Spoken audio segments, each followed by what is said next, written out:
Hi, I'm Millie most of the time, and welcome back to another costume video. Hooray!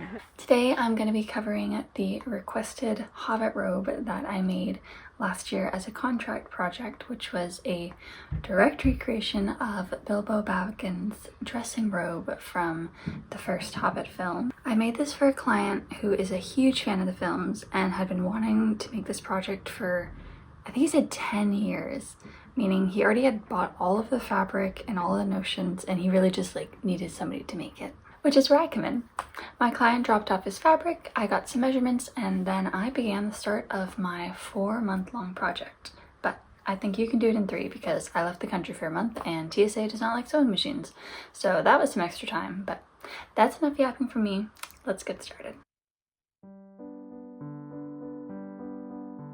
These are some of the fabrics my client gave to me to use. There were 14 different patterns in total, all with varying yardage. And the fabric was in assorted bunch as well, with 4-way stretch, 2-way stretch, there were wovens, leather, etc. And most honestly could not even be ironed without melting, so adding an iron-on interfacing was not even a viable option. Most of the fabric was already in pre-cut sizes, so I cut the rest of the fabric into identical sizes. The biggest in inches was 4.5 by 4.5, the rectangle in inches was 2.25 by 4.5, and the smallest in inches was 2.25 by 2.25. I started sewing the pieces together into larger patches like these. My client specifically asked for patterns to never be touching and for all the directional patterns to be facing the same way, so I created a chart of directional fabrics to help keep me on track at all times. Sewing the patch squares was definitely the most time-consuming part of this project, as it took me 2 months to get to this point.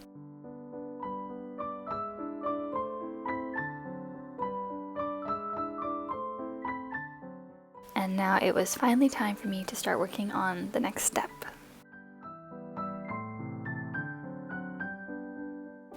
My client had already purchased a Simplicity pattern 10 years ago as well, and some of the fabric for that had already been cut. I cut any extra pieces, being sure to match the 2-way stretch, and followed the pattern exactly. I used Simplicity 1562. With my patch squares, I lined up where each square would go so it would be an even amount away from others like it. Then I sewed the patch blocks in rows and then attached them into full fabric pieces. This was the most efficient way to get the most out of my fabric since there was a very limited amount of scrap.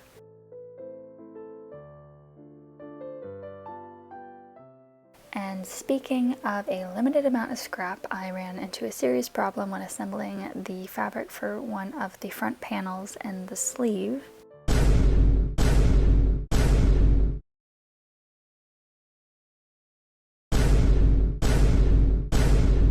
I had so many holes to fill, and all the fabric pieces I had left were all the same color. To solve this, I cut the shell patchwork fabric based on the pattern pieces, and with any scraps that were still an intact patch piece, I seam ripped them to make a larger patch piece. And this was really time consuming, but it worked great.